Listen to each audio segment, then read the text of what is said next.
Okay, so we're glad to be back. And every Saturday we have a community call for people who want to stay inspired to eat whole food plant-based.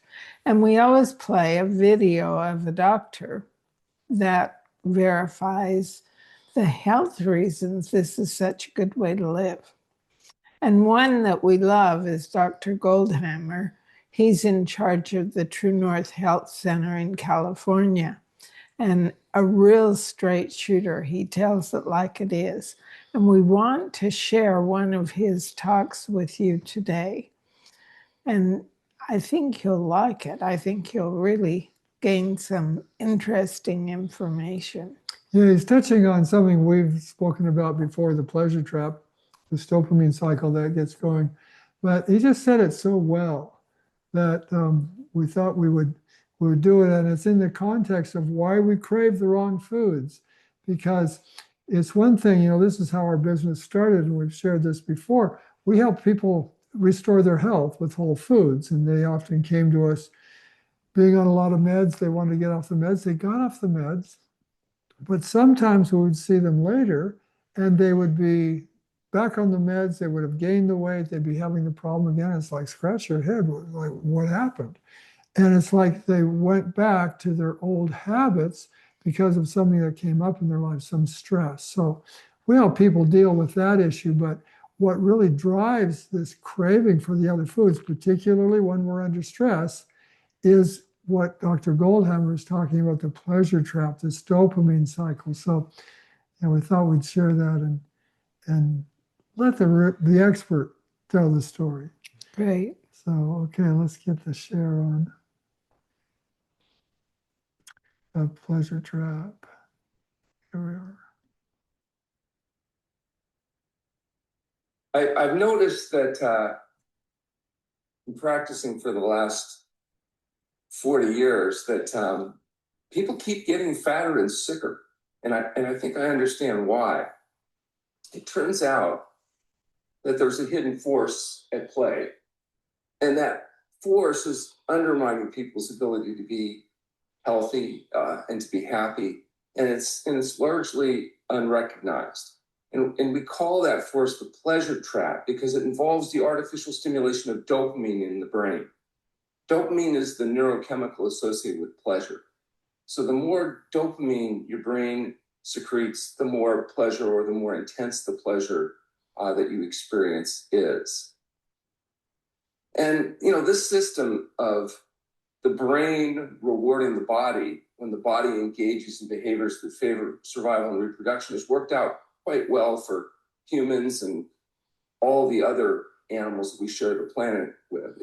The brain gets the body to do what it takes to get enough to eat, to avoid being eaten, and to live long enough to reproduce and pass on your genes and let the whole cycle continue. And the fact that we're still here suggests that that system has worked well for millennium. But there's a bit of a problem that's come up, and that's that if you artificially stimulate dopamine production in the brain, you can actually become addicted to this artificial stimulation. And we recognize that, particularly when it comes to certain chemicals like cocaine, methamphetamines, alcohol, nicotine, caffeine, et cetera. If you take these substances, they can make you feel good. But if you keep taking them, you can become addicted to the point where you have to keep taking them, not only to feel good, but to try to avoid feeling very bad. And withdrawal is kind of the hallmark of addiction. And we recognize that alcohol, cocaine, and these substances can be very deceptive and very problematic. Cocaine, for example, if you compare how much dopamine is secreted when a person uses cocaine versus having an orgasm during sex, you see that there's 10 times as much dopamine secreted using cocaine as having an orgasm. You can imagine how reinforcing that substance can be. I remember one time I was in Los Angeles actually giving a talk on this topic, and an older woman, maybe her mid-80s, stood up in the audience and she said, "Excuse me, Dr. Goldhammer, where would I get cocaine from?" But that's not actually the point, but what people don't recognize, they do recognize drugs, and they say, don't just say no and all that, and recognize that drugs are a major potential problem. What we don't recognize, though, often is that there are chemicals that can be added to the food supply that also artificially stimulate dopamine production in our brains. And these chemicals lead to systematic overfeeding. And those chemicals include salt, oil, and sugar. Salt, oil, and sugar are not actually food. They're hyperconcentrated components from food that are added back to food that stimulate dopamine production in the brain to make foods taste good. And that's what tasting good means, essentially, is that the materials that you put in your mouth stimulate dopamine production in your brain. And if the substance you put in your mouth has artificially concentrated chemicals like salt, oil, and sugar, if they're higher in caloric density than you'd normally be exposed to, the brain will secrete more dopamine. Your brain is essentially designed for an environment of scarcity, where getting enough to eat and not getting eaten was the biological imperative of life.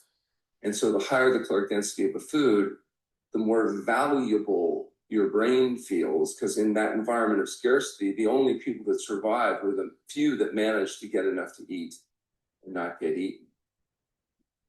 So when you put salt, oil, and sugar, these artificially concentrated substances in the diet, increasing its caloric density and stimulating more dopamine production, animals or people that get exposed to those substances will systematically overeat. For example, birds, given these chemicals, will get so fat they can't even fly. Rodents will increase their body weight 49% in 60 days. Now, these rats are getting fat not from psychological reasons. This isn't mommy rat didn't love them enough, or daddy rat loved them too much, or they had the stress of having to go to work. This is psychological, biological. This is the artificial stimulation of dopamine that comes from increased caloric density in the feed. And this pleasure trap is also effective in humans. Human beings that put these chemicals in their feed, the salt, oil, and sugar, will systematically overfeed. And the consequence of this chemicals is that they become overweight. So, for example, one of these chemicals we talk about is C6H12O6, which, as most of you recognize, is the chemical composition of sugar. Sugar has become so pervasive in society that the average person is eating somewhere around 150 pounds a year of this white powdery substance. When you think about it, I'm not eating any of it, which means somebody's eating my share as well. When the consequence of eating 150 pounds a year per person of this substance, which is high in caloric density but low in satiety feedback, is quite obvious. People overeat. Another chemical, CH3, CH27, CH, CH27, COOH, is also known as oil. And when we use oil, we do some particularly pernicious things with it. We heat it up at high temperature and then take perfectly healthy substances like potatoes and turn them into sponges, into grease sponges, where we soak up the grease, increasing caloric density several fold. I tell patients if they really want to have fried foods, what they should do is just find the deep fryer and stick their head in it and suck, because essentially that's what they're doing when they're eating those types of foods. Another chemical, another white powdery substance that's added to food is sodium chloride. Now, sodium is an essential nutrient. In very small dosages, it's absolutely critical. If you don't get enough sodium, you will die. The American Heart Association says people need around 500 milligrams of salt a day. However, the average American consumes 3,400 milligrams or more sodium a day. So we're getting many, many times the amount of sodium that's necessary or advised. Now, some people are confused because sodium chloride has no calories, 0 calories. It's just sodium and chloride.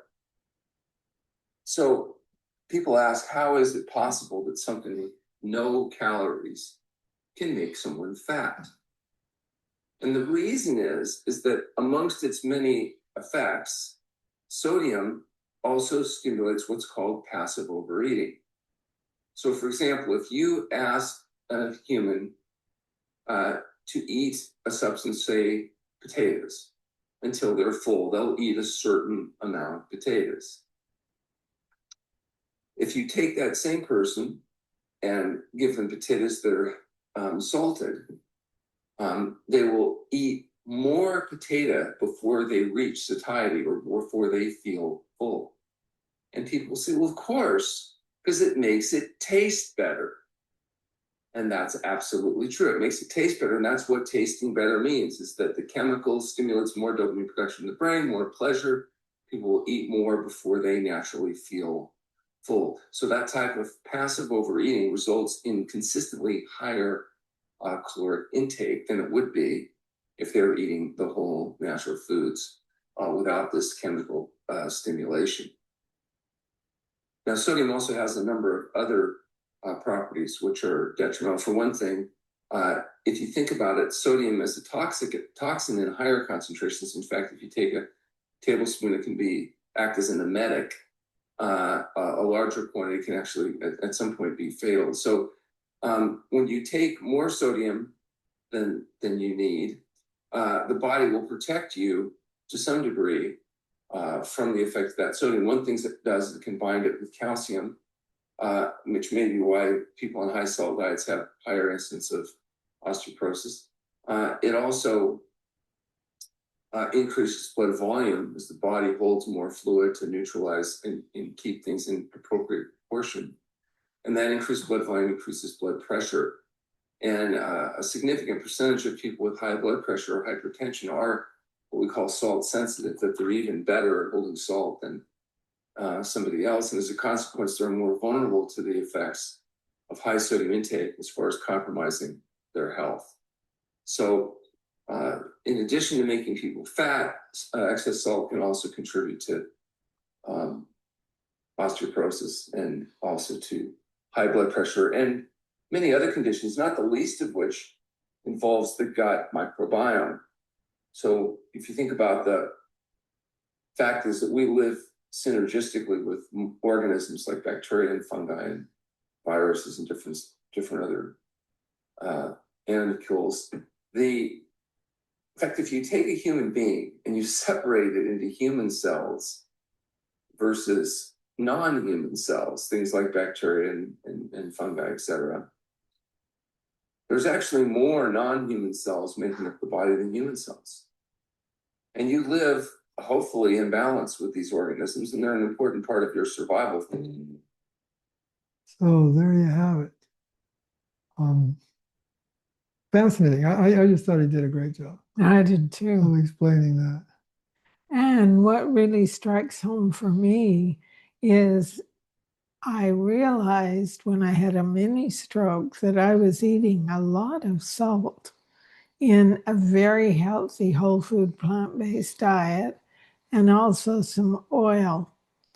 And since cutting that out, my high blood pressure has come right down and I have no concern about further complications. So I'm really, really pleased with learning about that. Yeah, well, I would just clarify, you said I was eating a lot of salt, but his comparison that the average is 3,500 milligrams a day, you were maybe 1,000, 1,200, wouldn't you say? I mean, you weren't anywhere near, you were never, Oh, no. never had a salt shaker. You were getting your salt From cooking.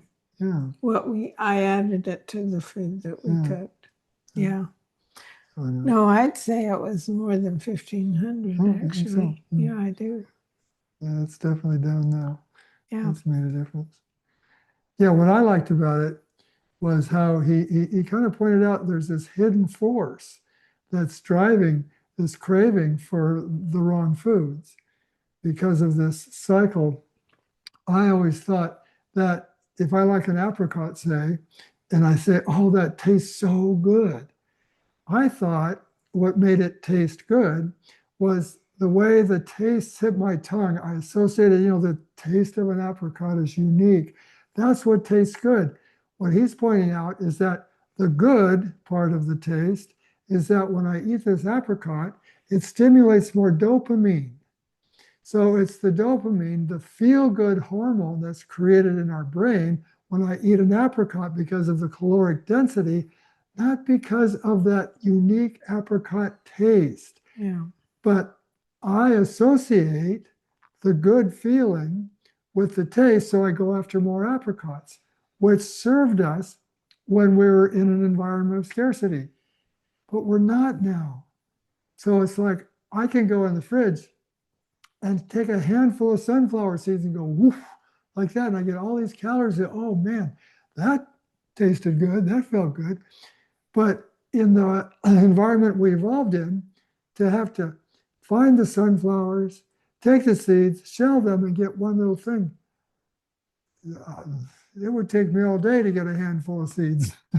So the environment has evolved, changed much faster than our ability to adapt to those changes to stay healthy. So this system that was so adaptive to keep us alive when we were evolving has now become maladaptive because we've been able to create an environment that has us overeating and kind of not even realizing it just because it feels good.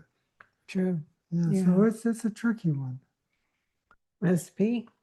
So it is very delicious and very quick to make because you use a can of roasted red tomatoes and 2 cans of beans. So we call it quick rice and beans, and it's very delicious. It's a filling meal. Very satisfying, yeah, very satiating because it has a lot of density, but a lot of nutrition too. So it really satisfies both that kind of sense of I want something solid because it's wintertime here. It seems like I want something more solid in the winter. Something really solid, at the same time, real high nutrient density. And so, yeah, all the little boxes are checked off in terms of what my body likes to have in a meal. Great. Give it a try. All right, thanks for joining us.